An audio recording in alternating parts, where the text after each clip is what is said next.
What is up, everybody, and welcome back to Alex Reviews. So, quick little announcement here. I'm going to start doing this little series where I go over the new hit songs from the past month. So, if you know songs that charted in all top 40, I'm going to be doing just a quick little review of those songs. I don't know, I just feel like it provides more music to this channel, and I really do love music. So instead of just having my end-of-the-year top 10 hit songs list, I'm going to be doing that too. So, without further ado, let's hop right into the review. Of Mice and Men by John Steinbeck. If you passed the 9th or 10th grade, you've probably seen or read the book and movie before. So, what do I think about the 1992 rendition by Gary Sinise? It's okay, to be honest with you.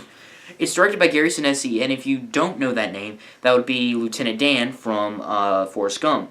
He also plays George in this film, which I find to be very interesting. So, Of Mice and Men. Did I think that the book adaptation was, the movie adaptation was really good? Not really. I thought it was okay, because I really do like the book.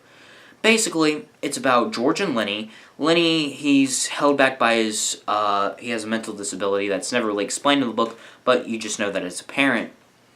And George is kind of like this very quick and very smart, not so much smart, but very able to come up with excuses and lies very easily. A good trickster. And so he has to eventually deal with Lennie, because Lennie is basically he's his throughout the whole book. He has to take care of him and everything. And in the end, he realizes he has to face his own problems head on. And so he, spoiler alert, has to shoot Lennie.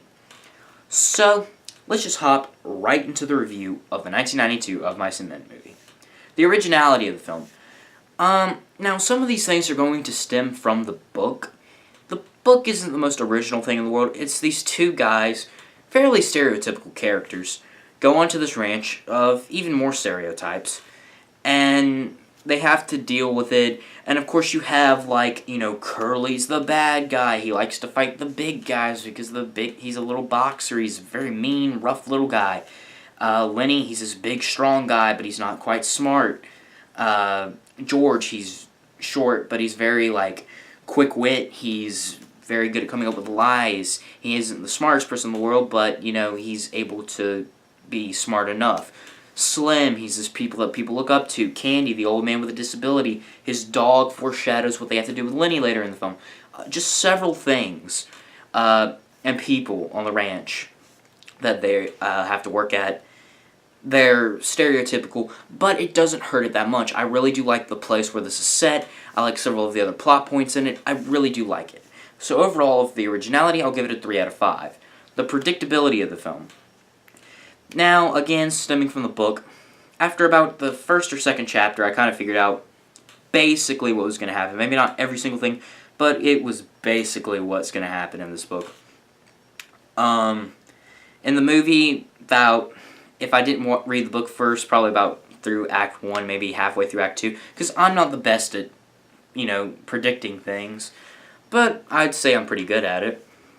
Unless it's just random, out-of-nowhere bullcrap. But it's a 2 out of 5 on the predictability. It's really pretty much predictable. The characters in this film. Now, my only problem with the characters in this film, George. I hate George in this movie. I really do. There's just something about the way that Gary Sinise plays George that just makes me really despise George as a character. I don't really get it. I don't understand it. But there's just some reason that I don't like George. He's way too mean-spirited. In the book, he's mean-spirited at the beginning because, Lennie's asking for so much. He's asking for ketchup on his beans and everything. But, and of course they don't have that. And George just doesn't understand that. Lennie doesn't understand that. And the situation that they're in.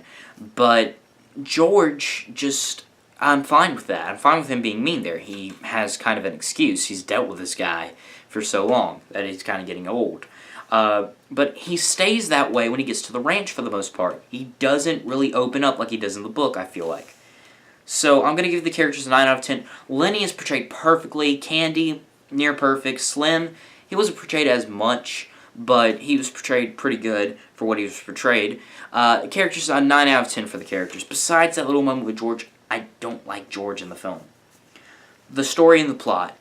It's a basic story and plot. Basically, George and Lennie go onto this ranch. They're trying to get enough money to buy this place that George and Lennie have been dreaming of. And Candy decides, hey, I'm going to join in on this, since he overhears them one night.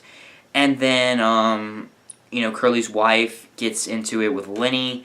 They're just having a conversation, and then he grabs her hair, kills her by twisting her neck. He has to run off, and George shoots Lennie so that Curly won't make it a painful death. Basic, really, really basic, but good overall. I like the way that it's portrayed. I like the way that it flows. It's got a really good pace to it, so I will give it an 8 out of 10. The story and the plot, even though a bit generic, stands strong on its own. The moral of the film. I really love the moral of this film and the way that they portray it. They have good foreshadowing. Even though it's predictable, it still is good. It's basically just, tackle your own problems yourself. Don't let someone else tackle your own problems for you. What they do, they let Carlson shoot Candy's dog, because Candy's dog is getting old. Candy's like, man, I should have done that myself, man.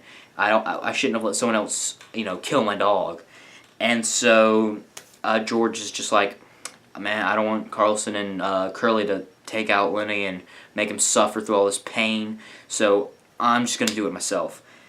So 10 out of 10 on the moral there. It's really, really well done job. Is it or will it be dated?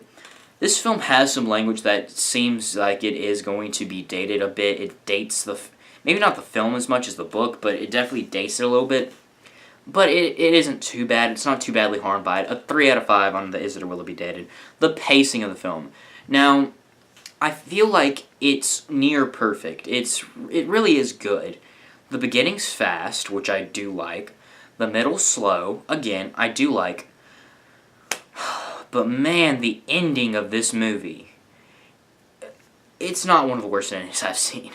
By far. I have seen The Happening. I have seen plenty of other films with just, oh my gosh, Circle, like too many other films with terrible endings.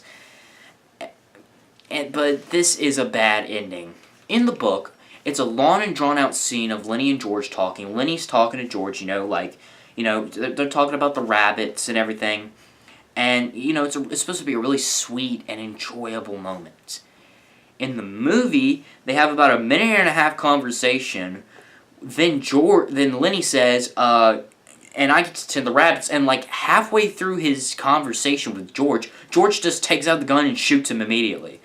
And it's not like even they had a time problem. The film's only an hour, 55 minutes. It wouldn't have killed them to hit 2 hours, which is all they would have needed to do. Just add another minute or two to it and boom. But no, they cut it off so quickly. And then the movie just ends with George thinking about it all on the train instead of going back with Slim like he does in the book. I guess it's a better ending than the book, but the way that it's done is terrible. 4 out of 5 in the pacing. It's really, really good until the ending. The ending is so bad. You don't just kill someone in the middle of their conversation. You can do that, sure, but that's not what it's meant to be. It doesn't feel right. So I'm going to give the pacing a 4 out of 5. The impact. Now, here's another problem I have with this film. It's not impactful. The characters that they build, the only characters that they build, really, are George and Lennie. So therefore, I don't feel for many of the other characters. I do feel a little bit for Candy when his dog dies, but I don't know Candy well enough at this point in time to have a relationship with Candy. I didn't like the moment in the book either. I felt like it should have been a bit longer. And if they would have had, maybe another chapter of Candy and his dog relating, or maybe even just Candy and George or Lennie relating, I would have liked that. But I don't feel impact because, I barely know Candy at this point. All I know is that he introduced them, and I think we saw one scene with his dog. Lennie, it is impactful, but again, when George it's so hilariously dumb, because I will say, when Lennie dies, it's pretty funny. You gotta admit that. it's hysterical because he just falls over in mid-conversation. It's pretty funny, but, like, it takes some of the impact off is the problem. So I'm going to give the impact a 6 out of 10. Does it hit the target audience and beyond? I will say I think it hit the target audience and beyond. I don't really know anyone in my class that hated this book, that on like a, wow, this story and everything's terrible. They might have hated it because we had to read it in class, but that would be the only reason. But I've never heard anyone say, I hate Mice and Men, or I hate the movie adaptation of Mice and Men. So I'm going to give it a 10 out of 10. The relatability. There are so many characters in this film that it does feel really relatable, and I think that you should be able to find somebody in here that is relatable. So I'm going to give that a 9 out of 10. The acting. Alright, so we have John Malkovich as Lennie. Phenomenal job. Love John Malkovich, but especially here in this film. This is probably one of his best works. Gary Sinise as George. Probably one of his less good works. Ray Walston is Candy, Casey Seismico is Curly, Sherilyn Fenn is Curly's wife, John Terry is Slim, and Joe Morton plays Crooks, and I really like Joe Morton's portrayal of Crooks. He hasn't played too much in this film, and I felt they could have done a lot more with him, but Crooks, for what he did do, especially in this one scene where he's interacting with Lennie, I really do like it. They took out a part in the book where Candy also joins in, and then Curly's wife comes in, and then Curly's wife threatens Crooks, and Candy sticks up for Crooks, which I felt like would have been a great addition to this book, to this movie, and they didn't need to cut it. It was only an hour 55 minutes. They could have gone 2.5 hours for all they care. But it was well done. So I'm going to give the acting overall a 7 out of 10. There are some people, again, Gary Sinise, he doesn't do that great of a job as George. But Ray Walston and John Malkovich and Joe Morton definitely bring it up a ton. So 7 out of 10 there. The overall enjoyment I got out of this film, I will say I got more enjoyment out of the book than I did the movie. So if we're comparing the two, I mean the book wins, which is really weird because I'm normally a guy that says, well, I think the movie is better than the book. But this and Harry Potter, man, they're showing me how books can be way better than movie adaptations. But I will give my overall enjoyment of the film a 6 out of 10. I really do enjoy this film. It's just not... It isn't overly hilarious. It isn't overly anything. It's a good film. And that's why my overall grade for this film is a 7.7 out of 10. Great book by John Steinbeck. It's a classic, and if you have not read it, I would suggest you read it even outside of class. I probably will visit it again, I don't know, maybe in a year or two, just to look back at it. It really is a good book. And we've started Lord of the Flies. And let me tell you right now, I watched just a little bit of the Lord of the Flies movie. It is terrible. So don't expect a review of that. If you do expect a review, expect it to just be me laughing for 10 minutes straight or something. I don't know. But overall, I love Of Mice and Men. It's a good story. And even though we spent so long on Chapter 2, man, we spent literally about 4 or 5 weeks on Chapter 2. But despite that, I did enjoy the book. So, and I enjoyed this film overall. So, comment down below what you want me to review / react to next on Rockin' the Reaction Boat. Leave a like, leave a subscribe, hit that notification bell. I said hit that notification bell, whatever. Hit the notification bell. And thank you guys so much for watching. Just hit the subscribe, hit like, hit the notification bell, and hit me up with a comment. Thank you guys so much for watching, and I'll see you guys in the next video. Bye.